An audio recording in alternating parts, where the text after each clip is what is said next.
So would you please help me welcome Kimbal Musk.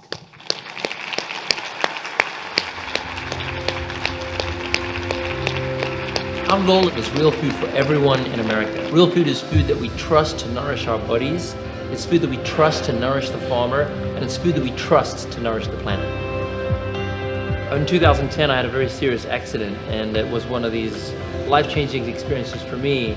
So I went down the ski hill, I landed on my head, broke my neck, and I went into the operating room, and I told myself that if I could walk again, that I would dedicate my life to real food. Growing up, everything was cooked really from scratch. Food was always good, and food at school was actually always really tasty. We got to do gardening club at school and things, so I just always had what was considered food cooked from scratch. Instead of real food, we're eating industrial food. Industrial food is high-calorie, low-nutrient food shipped in from thousands of miles away. It causes rampant obesity, especially amongst our kids and our poor. Sometimes 20 to 40% of kindergartners in a community are going into kindergarten obese. That is not something they did to themselves. That's something we did to them. I remember calling Hugo and saying to him, while we love our upscale bistros and working with local farmers, we need to do something that's more affordable. Next Door for us really helps us get to the mission of real food for everyone. It complements our bistros so well. Our bistros will go in and rebuild the local supply chain, work with local farmers, build up those relationships that really make what we do more fun, more affordable, just a great restaurant for your family and your community. That goes back to the family and the accessibility across all age groups, whether it's kids or grandparents, groups of friends and things coming together. Big Green builds learning gardens, which are outdoor classrooms that teach kids science through the growing of food. And that's a beautiful thing to invest in. Creating a beautiful outdoor classroom in every school across the country makes the teachers happy, the principals happy, the parents happy, and most importantly, the kids are thrilled to spend every day in the learning garden. So we created Square Roots to empower a generation of real food entrepreneurs, young adults that will take real food with them for the rest of their lives and their entrepreneurship training to whatever business they go to. We literally give these young entrepreneurs the same containers you might see on the back of ships, and we park them in a campus form, multiple containers together, but each of them is a business in a box. Each is about 2 acres equivalent outdoor farming. Our goal with Square Roots is to build a campus of farms in every major city in America. But when someone does really enjoy a meal in one of our restaurants, or takes a bite from a Square Roots screen, or pulls a carrot out of a learning garden, that's what we live for. It's the reason we wake up in the morning. Join us to ensure that everyone in America has access to real food.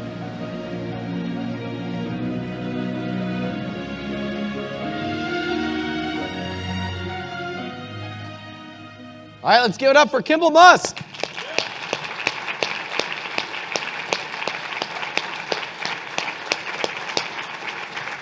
Thank you for being here. Absolutely.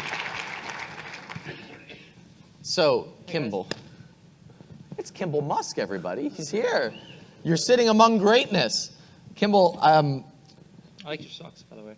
Thank you. I appreciate that. I haven't. These avocado socks? Yeah. So tell us why food. And the reason I ask this is you have been a part of some of the most celebrated companies in the world that have inspired entrepreneurs, have changed people's lives.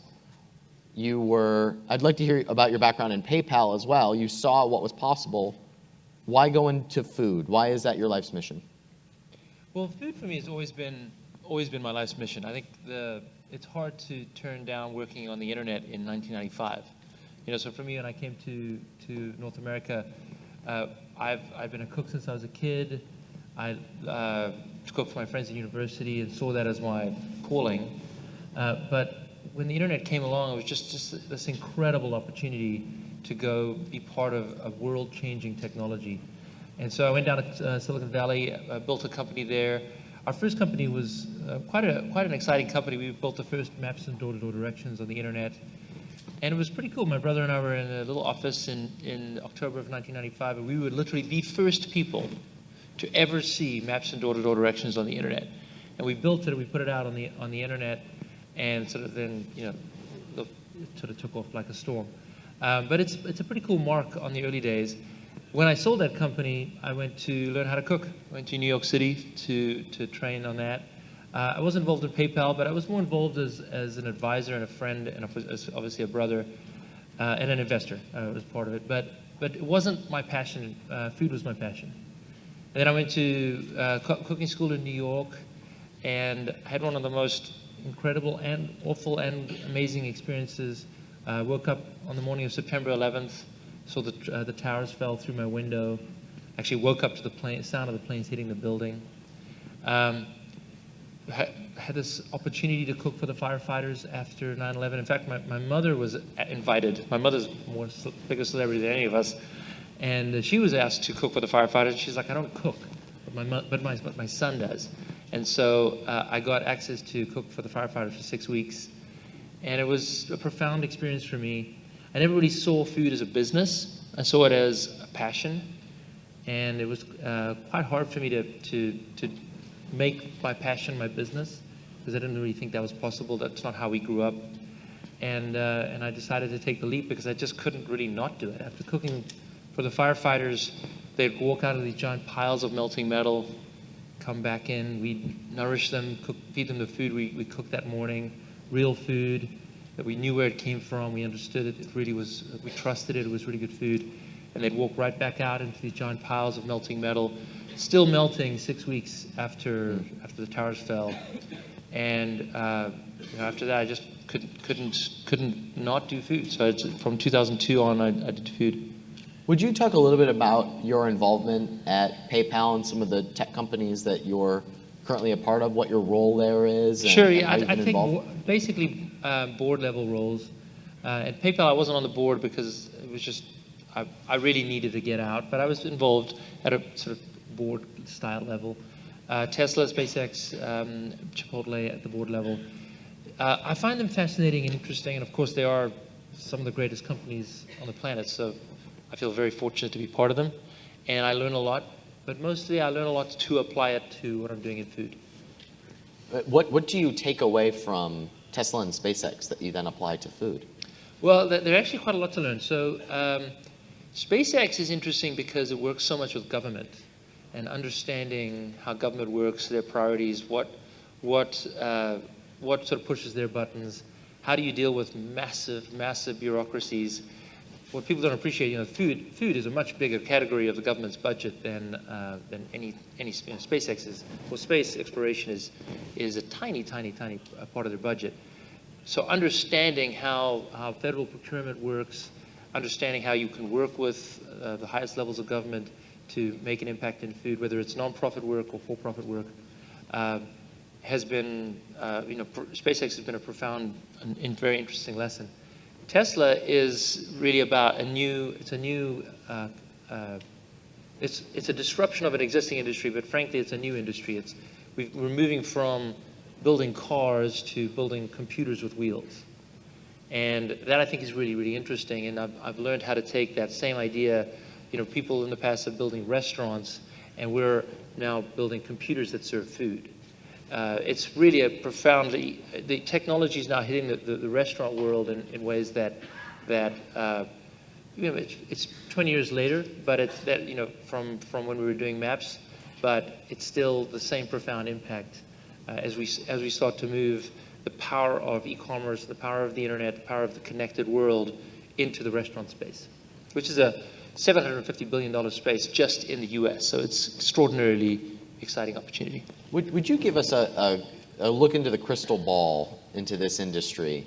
Over the next 20 years or so, what changes are coming to farming, to restaurants, and to the technology that is going to feed 10 billion people? What do you see coming? Yeah, I think it's very exciting. So the biggest use of our land right now, I don't know if you guys know, is mostly for ethanol, corn for ethanol. So we're actually not even growing food.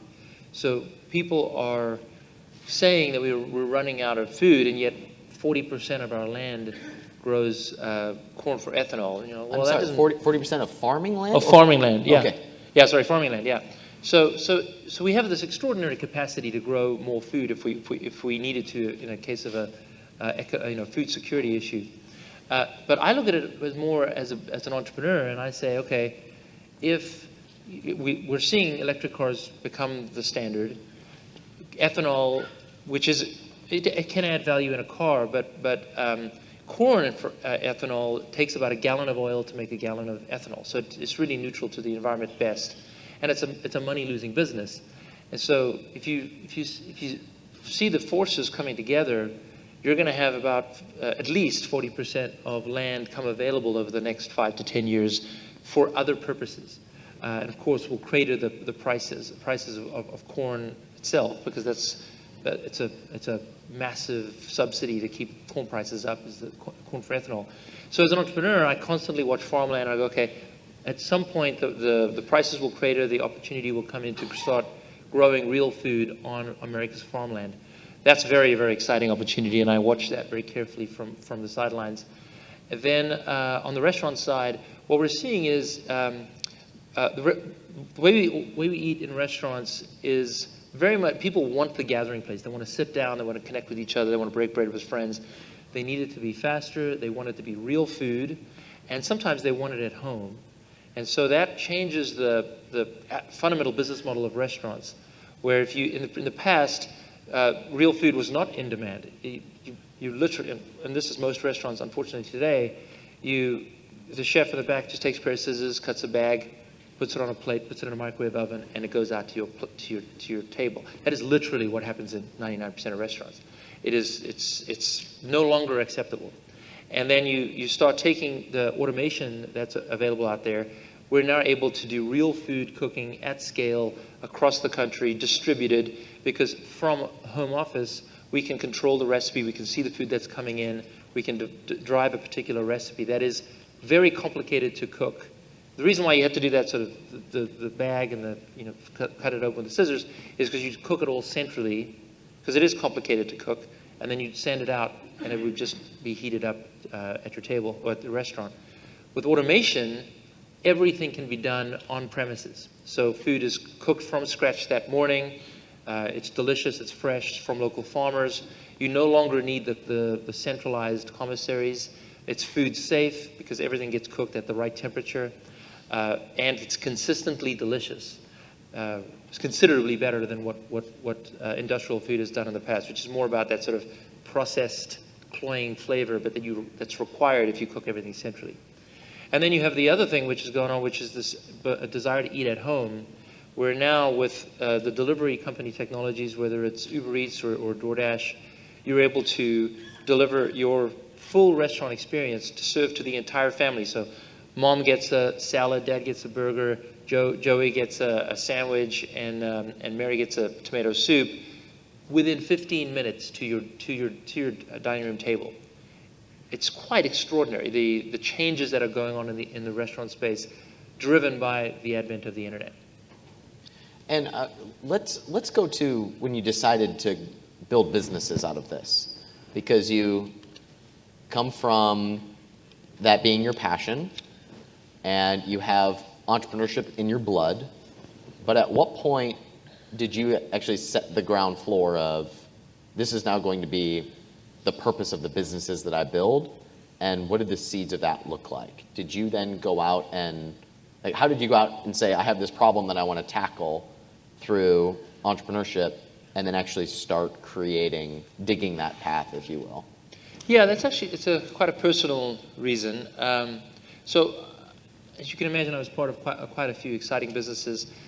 But I opened a restaurant in 2004 that was successful and was called still around, called The Kitchen.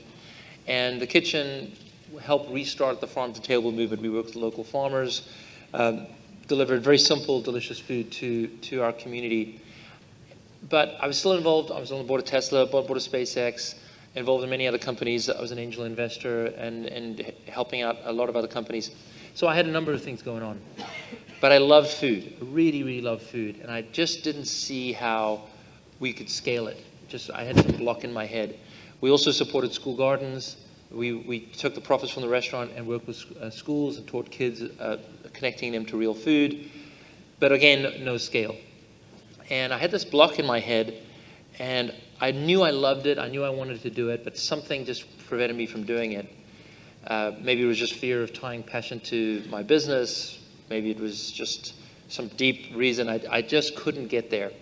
But I loved it, and I loved the idea of it, and I wouldn't allow myself to do it. I went down a ski hill in 2010 on an inner tube, and the tube flipped and landed on my head, going 35 miles an hour. Broke my neck, paralyzed on my left for about 3 days. Doctors weren't sure whether I'd be fine or not. And you'd really just get this extraordinary view into your life, this look back on what you have done, what you could have done, what you would do if you could do it, if you were able to restart. And I told myself when I went into surgery, it was a Tuesday night, that if I could walk the next morning, or if I could walk again, that I would focus on food and I would figure out how to scale real food. And I woke up the next morning, the doctors told me that I would be able to walk, and I never looked back. I just focused entirely on food. My joke is that if not for the physical trauma, I highly recommend the psychological awakening. It's really been great. Ever since then, I have loved what I do, and what I do is also building a great business. So the combination of the two is scary because it matters so much to me, but it's amazing because it drives me every day. You mentioned in the video there was a line about how the food crisis, if you will, most directly impacts the poor, and that farm to table has mostly been perceived as a higher end service. Sure. So why do you say that food problems are harder on the poor, and how do the coming changes alleviate that and create more opportunities? And the reason I ask is because as the owner of the word capitalism on the internet, right, I hear a lot about capitalism and entrepreneurship being exploitative to the poor. So what is the solution that you're building doing, and how does entrepreneurship actually alleviate the problems on the Well, I mean, I think first and foremost I'll say that I am a capitalist through and through. Like, I believe capitalism solves the world's problems. I believe that the great companies of the 21st centuries will be impact companies that connect with what is actually needed. Capitalism is this very, very powerful philosophy that adjusts to the needs of the day. 50 years ago, 40 years ago, 30 years ago, impact wasn't a need of the day. It was if you try and do a company today, you have to assume total transparency. You have to assume people know exactly what you're giving them, what you're creating, where you're getting it from, because the internet is so powerful, and that transparency is just an absolute requirement of every business. And as a result, if you're doing something good, that transparency will come through, and you will be more successful in your business, as I've seen in all the businesses I'm part of. And so for me, I am a capitalist all the way through. Solving the problem for real food to the less advantaged or the lower income communities is an absolutely critical business opportunity. It is $1 trillion business opportunity. It's not like, oh, this is kind of nice. This is $1 trillion business opportunity to go solve getting healthy food, real food to the world. And of course, the larger business is going to the lower income community. In the past, 50 years ago, that was solved through high calorie, low nutrient food that wasn't good for us, that through subsidies and through GMOs, and so GMOs are no matter what you think about them, they enabled a very, very low price for high calorie, low nutrient food, and that was funneled into the lower income communities in America, and it has been a tragedy. Massive rampant obesity. Almost 70%, I think now over 70% of Americans are overweight or obese. 70%? I mean, that's extraordinary. We now spend double the cost on healthcare that we spent just 20 years ago.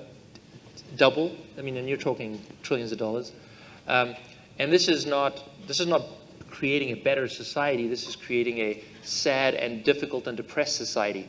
So capitalism has its issues, but because it shifts to the needs of the day, capitalism is what will solve it and will bring us out of this as well.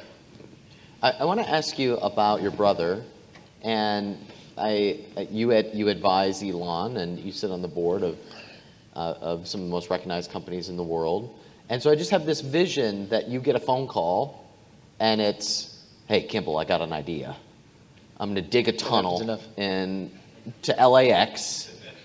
Can you help me? Or I'm going to make an electric semi. I've got an idea, Kimble. You want to do this? Because that's been my experience when a friend calls me and says, I have an idea, right? So you advise these companies and you advise your brother. In what capacity do you advise these companies? And when you hear the next idea, how do you deconstruct how you're going to build that? Well, I think the fun thing about my brother, I mean, obviously we grew up together, so I don't have the same view as other people from other advisors or whatever. He's my brother. But the last time I worried about my brother being crazy was in 2002. So when the last time you worried about last time I worried, yeah. Okay. So 2002, because we were going to do the internet. We did the internet together. Then he wanted to do PayPal, and PayPal was fine. But then he wanted to go do SpaceX, and the original vision was to take a pot plant to Mars, and not even to build a business, just to prove that it is technically possible. And and I was like, okay, I think he's crazy. I think he's lost his mind. And that's when you sort of really have run out of things to spend your money on. You're going to go do that. And so I thought he was crazy at the time. But then he turned it into SpaceX, which is going to be, and it is today, but going to be one of the greatest companies in the history of mankind. And so since then, I've just stopped considering it crazy. So then when he brought up the Boring Company recently, and he wanted to, he's like, hey, look at this. I just bought this machine from DC. They're not using it. We're going to build a tunnel under LA. I was like, great. Let's go find out how to do this. And so I'm, just 2 days ago, walked the tunnel under. It's a mile long right now, and it's actually there. It's just incredible. You mentioned SpaceX, and I know I think you're a significant investor in SpaceX. I am, yeah. As well. So, and there's a lot of those of us who follow the different companies that you've been associated with. SpaceX is interesting, but we don't know a lot of the long-term business model behind that. And as I've gotten a little bit more familiar, I see that there's a vision here that I had never seen talked about publicly before. So would you talk a little bit about why SpaceX is going to be one of the most impactful companies of our generation? Yeah, I mean it's Christopher Columbus of our day. So back in the 1400s, when he wanted to go travel out to what at the time he thought would be East India, became America. That is okay, maybe it was crazier back then, but it's in the same category of crazy, of impossible for people to wrap their head around. SpaceX is going to go to Mars and it's going to colonize that planet.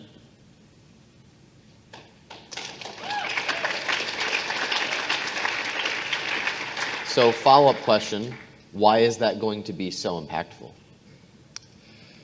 Well, I think if you believe in the idea that humanity is a good thing, if you believe in the idea that we should propagate our species, and there's, some people might argue not. I personally believe we should. I believe we do good things as we grow, and we obviously need to have thought and manage our approach to growing. But for the most part, it's a good thing. So that makes Mars the natural next step for our species. So, obvious question, how does that become a business? It was never started as a business. We wanted to take a pot plant to Mars. No, it's not.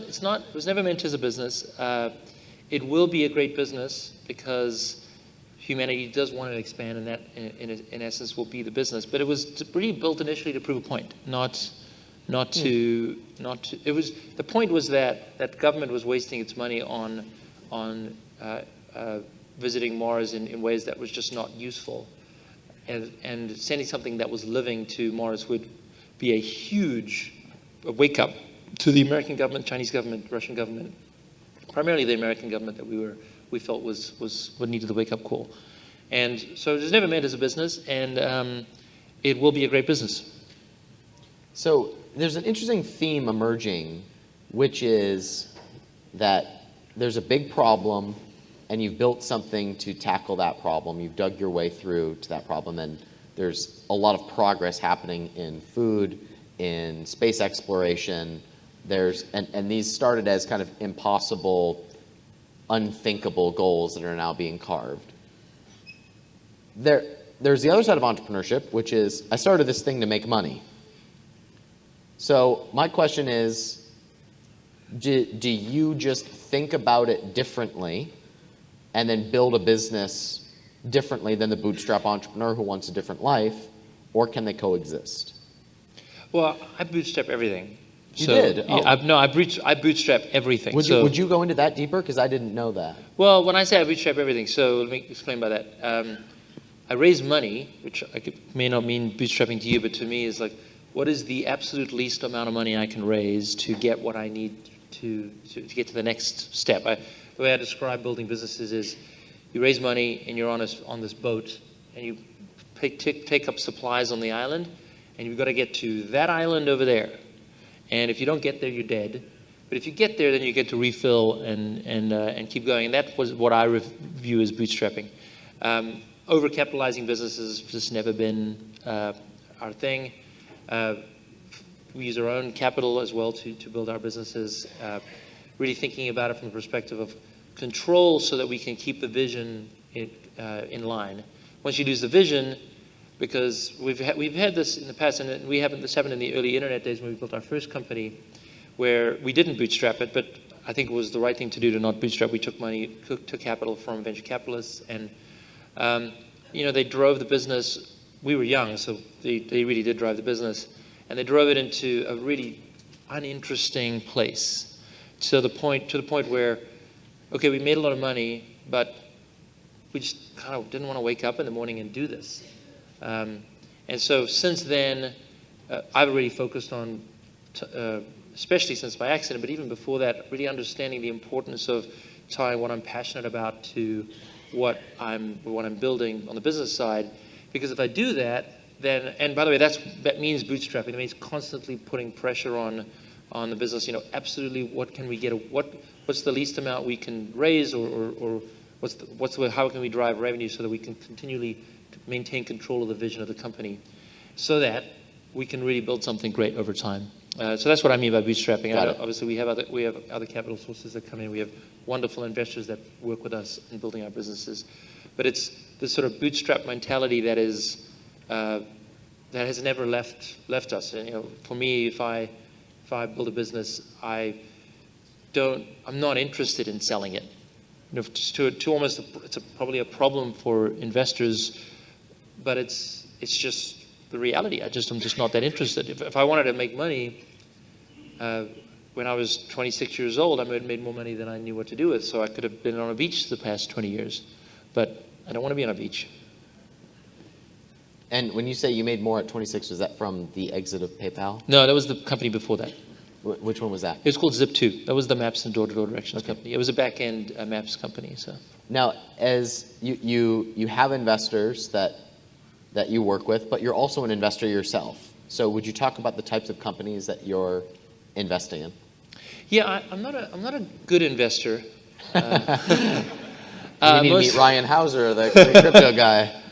Honestly, I think the investments I've made in my life, including PayPal, Tesla, SpaceX, all seemed very crazy at the time. For years we talk about building an electric car company, and people would just have a little giggle, and you'd be like, ugh, kind of sucks. Like, everyone thought that electric cars were the dumbest idea on the planet. And this was just for years. This wasn't the first couple of years. This was probably till 2012. So now, of course, it's a well-respected and people get it. But for 8 years or so, maybe even 9 years, it was just considered a really stupid idea.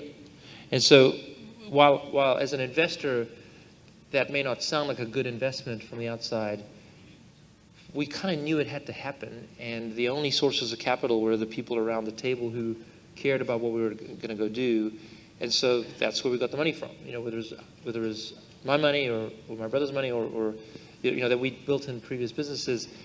That's how we build businesses. When I build the restaurants are considered by most people to be a pretty tough space and tough investment. I look at it and go, it's $1 trillion industry. Well, let's go figure this out. Is it a good investment or a bad investment? Well, my track record is pretty good, but every single time we do an investment of a new company, it sounds like a crazy idea. We just did one in New York, Square Roots, which is an indoor farming company. Super crazy idea, and I think it's going to do great.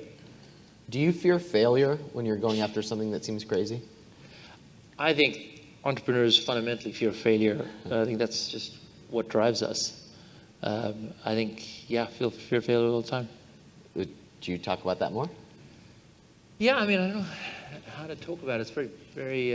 Well, your muscles are pretty well built in terms of impossible things that you've been a part of. So why do you think you still feel it, and how do you deal with it? I think it's just primal. You just there's no.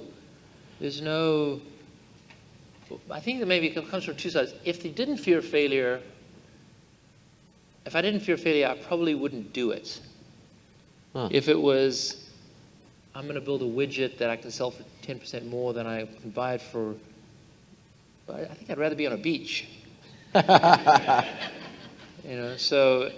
Do you think you would still feel that way had you not made more money than you knew what to do with at 26? I think, yeah. I built a business even before Zip2, just in university, and I remember that extraordinary fear of failure even back then. As I've built one business after the other, I wish I didn't fear it, but again, I think that's what drives me and keeps me awake and aware of the opportunity as well as the challenges. So I'd like to learn how to not have it. Does anyone figure it out? I have a dangerous question that I'm nervous to ask you, so here we go.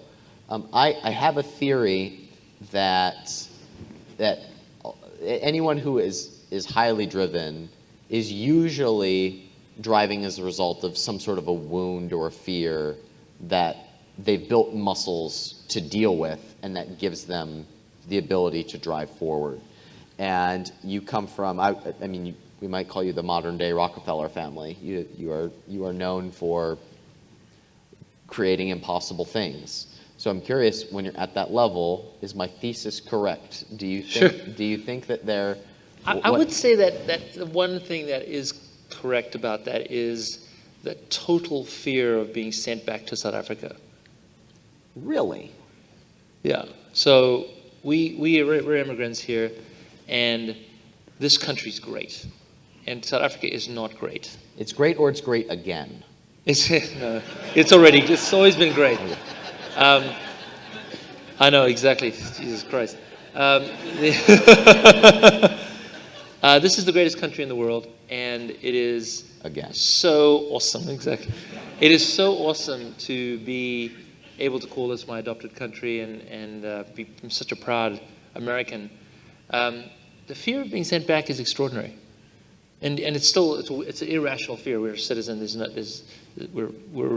We're safely here, but that I think has been a huge driver for us. How old were you when you moved here? I was 18. You were 18, and so it was. And when did you become an entrepreneur? I was arguably even before that, but I started when I first got here. So was there a sense of, I got to go all in and make something work so that I don't have to go back? Was there a sense of kind of burning the boats and you had to go all in, and that continues to drive you? Yeah, we didn't really burn the boats. We had no boats to burn. We came over here with nothing. I thought you were going to say, we came on an airplane. That's right. No, but we just came over with nothing. So going back would have been just an unacceptable answer. So what's the fear then? What is you said you have an irrational fear of being sent back there or having to go back there. It's a very conflicted place from just seeing multiple deaths. I mean, it's like a bad place to grow up. I mean, we grew up in the heart of apartheid. It was collapsing at the time. We were part of the rallies to help it collapse. But in that process, this is not a pleasant time. This is people are blowing each other up and killing each other, and you see that physically. You don't hear about it. You actually see it. So what I'm curious about is where and how does that drive you now? You said that it's an irrational fear that you feel drives you in some way. Well, I think to what you said is like, is there something that sort of planted a core seed in it? Yeah, that would be it. Like this constant, was irrational, but their fear of something just kind of breaking. And then I was also there for 9/11. I mean, that was also another sort of reinforced the fact that even though you're in America, things can, the rug can be pulled out from you in a second. It's quite intense. My daughter's school just burned down 2 days ago, and she's 15, and for her that's going to be a traumatic experience. All her possessions burnt, and it's a boarding school. Those kind of things just mark you. So I wasn't going to bring that up, but since you did, I fully expected to get a call from Kimball saying we're not going to make it because of that happening, and he made a point to be here. So would you say thank you to Kimball for making a priority to be here?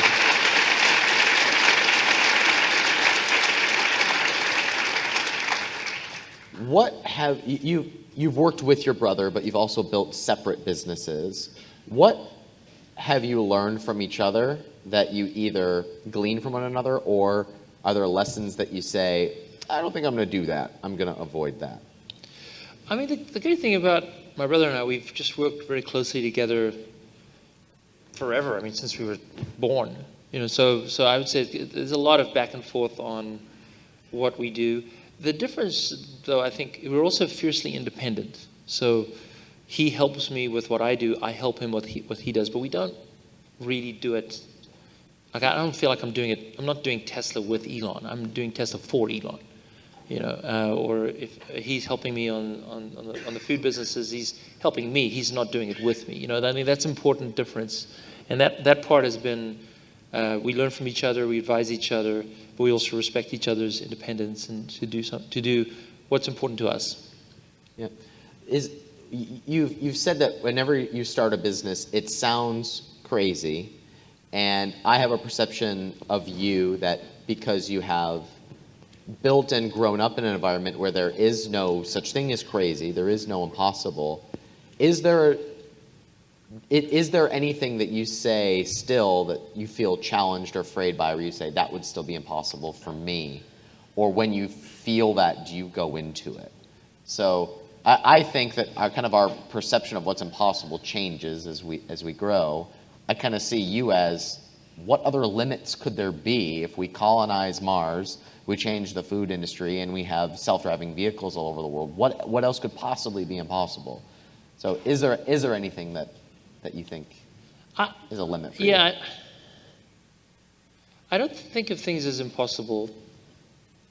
I think of things as improbable and crazy. So improbable would be, let's go change the food system. It's improbable, and you'd have to be crazy to take that on, but it's not impossible. We built the system we have, and we could change it. It just would take an enormous amount of time and energy and effort to do that. And it's hard along the way. And when I get stuck into a problem that I think is impossible, I usually discover, a month later after obsessing on the problem, that the way I was thinking about it was wrong, rather than it being impossible. But it does take a lot of obsession, and it's I think coming back to the fear of failure is like you have to solve it, and so you just constantly obsess, and then it's either I solve it, or a month later it solves itself in a way that I didn't see it. But sort of that obsession is when you hit a brick wall, you can't accept the brick wall, so you just obsess, and then eventually figure out a way around it, or the wall just disappears. Yeah. Is it cool if we take a few questions from the audience? yeah. All right, so if you have questions for Kimbal and you want to line up, there's mics at each break here. Feel free to hop out and get in line. But Kimbal, we, as far as I know, there are no hot tubs around. So I have to ask, are we living in a simulation? Right. I was like, where's the hot tub reference? There are reasons to believe that we could be. I prefer not to think that way. You prefer not to think that way. You prefer not to think about it. You prefer not to think Not to think that we are in a simulation, but to think that we are really. This is real. Okay. Could you comment further? Well, it's just too. I don't know if you guys know the laws of physics, but they're just too convenient. If you study quantum physics, it's just so profoundly obvious that it's a simulation. But Profoundly obvious that it's a simulation? it seems to be the only answer. But that isn't something I choose to subscribe to.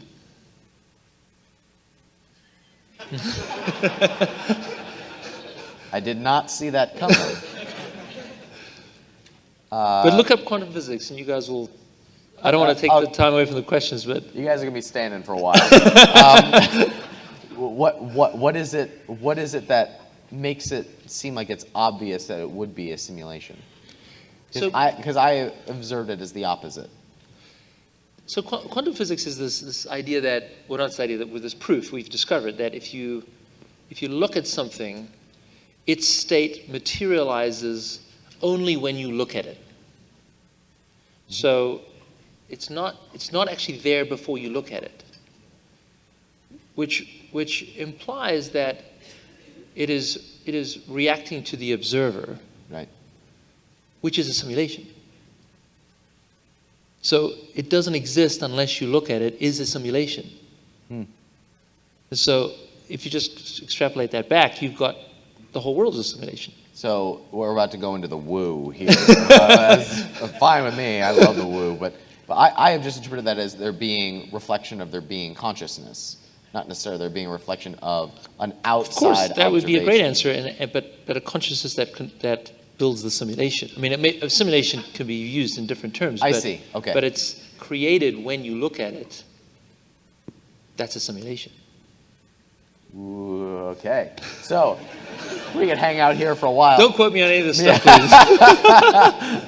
So, But I choose not to believe in any of that stuff because it's a waste of my time. Speaking of simulations, I would like to know from your perspective, seeing all the change and the speed of change in the world, what do you think are going to be some of the most impactful, disruptive, or the biggest changes that we'll see in the next 10 to 25 years? You mean in the industry of the world, or In the simulation. exactly? How many simulations? In what industries do you think will change the most? What do you think will change in terms of how entrepreneurs approach what they do? Where do you think that the biggest sectors will grow? What changes are we? Yeah, so I would actually look at it. If we're in the information age, right? So the information age is upon us. You know, the industrial age before it. All the previous ages. You simply just look at which industries are being tackled, and at which ones were tackled first. And so, the early days it was literally information, getting content, news, the ability to connect with each other. That was first. Finance was tackled next. PayPal is a good example of that. Tesla is an example of the car industry, multi-trillion-dollar industry. Healthcare will be next. Food will be next. So I like to think about it in terms of the information age, tackling one industry after the other. Not a single industry will be left untouched by the information age. And so it's just a matter of how will it be touched, when it will be touched, and what impact will it have.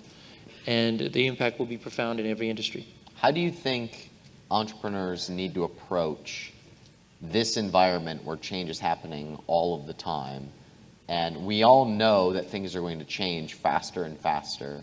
How do you think entrepreneurs need to adjust or approach what they do? So I like to think about it, you look 3 months out, because you need to really tackle the business at hand, the problems at hand, and they are not these sort of giant vision stuff, like they're literally often just, I got to make that sales call, I got to close that deal. Those are critical, the next 3 months problems to solve. And then you have to think 50 years out, am I doing the right thing?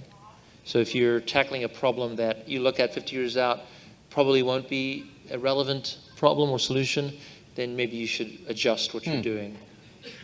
But you never want to forget that what happens today in the next few days or the next couple months, if you don't get that right, you don't get to do the rest. Yeah. All right, let's go over here to start. Hey, Ryan. Hey, Kimball. My question is, so the world of work has changed, and I'm trying to figure out what, the new recipe is for work. So when you start a job, you don't keep it for 30 years. You typically have a career path that kind of zigzags, and you might have a job, you may have a side hustle. And I work with kids in foster care, so it's a social enterprise. For every one that we sell, we gift one to a child in foster care and have them pay it forward, so they don't get it for free. They have to pay in some way. They have to invest. My struggle is to move from concept to where I'm actually doing this. I sort of see parallels with what you've done, and you've taken on the food industry, and I was fascinated because putting farms in schools, things like that, I never thought would be a business model. I thought it would be charitable, as well as what you're talking about on the restaurant side, which is a very hard industry. So I'm facing similar issues in that I get called crazy a lot. I get the look of you're nuts, and I want to understand if there's a way or a strategy used to kind of get past that. To get past being called crazy? Yeah, so I don't actually I have guess- that Just talk answer. about simulations. As you can tell, I haven't succeeded in not being called crazy. I think my struggle is more like it affects me, and I'm trying to figure out, it's a mental mindset issue where I want to be called crazy and get fuel from it instead of getting a setback. That's interesting. I think that is a very good question, and it is very hard to answer, because the reality is we wear our heart on our sleeve when we build our businesses, and when people might call you crazy or they might knock it, they don't appreciate how much that actually impacts you as an entrepreneur. I would say a good way to do it is to surround yourself with other entrepreneurs that are doing also as interesting stuff, that you can kind of relate to. You cannot feel alone in the process, but it never really goes away, because as you build, in the beginning, people call you crazy and they write you off, and then they call you crazy and they're like, oh, they got to start paying attention. But then when you get to a point where you're actually successful and you're showing that there's a business here, that's actually when the real noise comes and the real pressure and the real knocking happens. If you look at our businesses and what we're doing, the criticism doesn't go away; it gets higher. And I don't think that's ever going to go away. I think that's just a reality when you're trying to disrupt something. You're gonna collect naysayers along the way. But the reason you're doing it is not because of those guys. The reason you're doing it is because what matters. It matters to you. It matters to the world. So I have a dream that when I was a kid was crazy to me and everybody in my family, which was I wanted to buy the Cleveland Indians. And when I have a wonderful family, wonderful parents who encouraged all my pursuits. But I said to one of my family members once, do you think it's possible that I could own the Cleveland Indians? And I was probably 21 at the time. And she said, I can't. That's not real to me. And I said, well, I need you to believe it more than I do. I need you to give me the validation. And she said, I support you in whatever you want to do, but that's not a real thing to me. And I had heard once that you need to hear 17 affirmations in order to overcome one no. So I made a list of 17 people who I knew would remind me that they believed that I could own the Cleveland Indians. And I texted all of them. And that's when I started publicly saying I'm going to own the Cleveland Indians. And that's when it started to become kind of my thing, where I would very publicly say it because I needed to hear other people say, I think you're going to own the Cleveland Indians. And the closer I get to that, the more I believe it. Now I'm starting to see it, what I thought was impossible as a kid. It's like I can kind of see the path to get there at this point. Thank you. Yeah. Let's go over here. Thank you. So I got into farming about 2 years ago by building a farm-to-food truck model where I could basically harvest, prepare, and serve customers all in the same day. And I was running this by myself and realizing I could only do this in my local community. I came to this event last year frustrated, basically looking for answers. And it was Tom Bailu of Quest Nutrition who asked me a question that I had never considered. He asked me, if you had all the money in the world, what would you do differently? And I realized through that question that I didn't need any of the money. I realized I would just tell other people about it. So from that point, my business evolved from running the food truck day to day to telling other people about it. So now I have a business where I'm sharing business models for farmers that are looking to make changes in this type of economy, because there's a lot of market farmers out there that only know one way, and they're all really nervous. So my question to you would be, what would you tell a farmer that doesn't live inside of a big city, that it doesn't make economic sense for a Square Roots, or they're worried about companies like Plenty? What would you tell them to be thinking about in the next 1 to 5 years, and what they should be doing to remain as a family farm? Yeah, sorry, the lights are really strong, so I can't see you too well there. But if you don't mind, I'm going to look over here. The challenge of what to do with farmland today is very, very interesting. It's an amazing opportunity, and for the right people, it'll be exciting. Real food is the business that people want to be in. It's the opportunity where you can sell product that it's not a commodity, that supports your family, has a great lifestyle. If you live close to a city, though, the problem is very different than if you live in the middle of Iowa. And so if you live within driving distance of Chicago, so just on the eastern side of Iowa, you've got a really great potential business to converting corn and soybean commodity cropland, which are money losing. Maybe you might earn 20 grand every 100 acres. I mean, it's really, really, really, really low earnings. And converting it to real food. We have farmers in Colorado that service Denver on 20 acres, and they make more money than someone with 1,000 acres in Iowa. And they live on their farm, great lifestyle, and they serve to their local community. They're part of the community. They're connected to their community, and it's a wonderful, wonderful business for them. And so I think if you're a farm owner that is within driving distance to a major metro area, you should be converting to real food as quickly as possible, getting off the government subsidized systems. Amen. Hear, hear. Yeah, exactly. And it's a subsidy that is it's a slow drip. It's not, you don't living high on the hog. So I don't think the farmers who are receiving these subsidies are in a good place. They're actually, it's more like a pension or a welfare system. So we really need to help them get off that system. But if you are located in a community that is, or an area that isn't near a major city, then I think we have to really figure out how do we create infrastructure that enables them to build businesses that do get their food to major cities at in a relevant time. If you've got fresh, real food, you have to have a cold chain, which is the ability to keep it cold all the way to the major cities. Get it on the trains in a way that gets to the city within a few hours, or at the most a day. Otherwise, it becomes not interesting. If you're competing, if you're still taking 2 weeks to get the food to your customer, then you're going to compete with Mexico and Australia, and that's not a good business. So I think that the problem of tackling farms near metro areas, no problem. Do real food as quickly as you can. The problem of, let's say, take 10,000 acres in Iowa and convert it to a real business growing real food, that is an interesting problem, and I haven't figured out the answer to that. Thank you. Sorry, gang, we've only got time for one more, so we're going to go right down the middle. Hello. Hello. Great seminar so far. Enjoying it a lot. I have a company in New York where I am looking to transform the way healthcare is done. And sometimes I feel like I'm trying to put a plant on Mars, And the whole New York structure is very difficult to do healthcare in. But the entire thing is focused on the management of chronic disease. And there are some innovative doctors and companies of technology that are looking to optimize the human experience. And it's a very different approach, very different paradigm.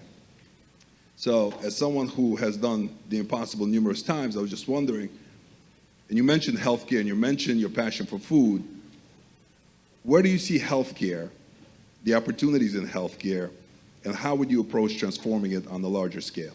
That's interesting. So it's a great question. I do think it'll be one of the great industries that'll get disrupted over the next few years. I'm not an expert in healthcare, so I'll just give you my 60,000 foot view. We have an aging population. So what I would do in healthcare is I'd go to Japan and I would look at how their healthcare system works, where you have an aging population, not that many kids, people are not retiring, but they're not super productive either when they're that old. And so how does that change the economy, and how does that change how they get looked after? What does the government do? I would say that the U.S. is on a path, unless we change it, which I think would be good for us to change it, on a path to being a much older community over the, in the next 20 years than we have been ever. And that will change healthcare. And then I would also look at how the internet is changing healthcare and try to understand how the connected world changes the way we think about privacy, how we think about sharing the nature of disease. There's some amazing innovations going on in medicine that I can't speak to that'll also be really powerful, but the macro forces to me are the connected world, the information age, and the aging population that fundamentally will change how we even think about healthcare. So that's my best, very high-level advice. Thank you so much. Do you see innovations and breakthroughs coming in terms of longevity and human lifespan? Yes. I don't love the outcome of, sort of being a lonely AI that lives in a machine. And I think that is one of the paths we're on. Meaning like uploading our brains to the cloud and just being a... Yeah, I think that is the path we're on. I prefer this idea of creating a joyful life. Yeah.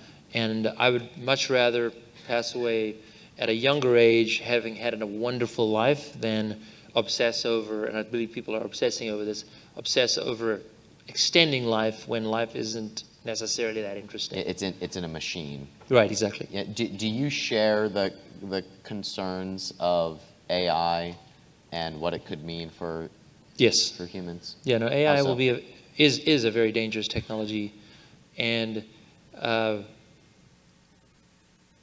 my biggest fear with it is the folks that are working on AI believe that it's not dangerous. That's my biggest fear. It's not actually that we couldn't work around it and create wonderful technologies out of it. It's innovations and how it could change the world. It could bring on a new age, the AI age, in a very, very interesting way.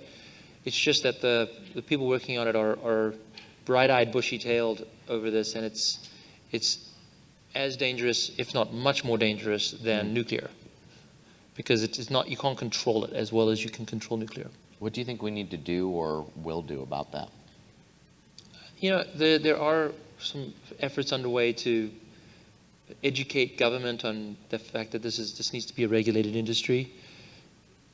The challenge we always have with government, and it's not their fault, it's just they're always 20 years behind, 30 years behind. In the world of AI, that may be too late. So we need to educate them sooner. And I think that's critical. Well, Kimble, I love what you're up to in the world. I'm very excited by the changes that you're spearheading. So thanks for representing what capitalism is all about. Give it up for Kimbal Musk, everybody.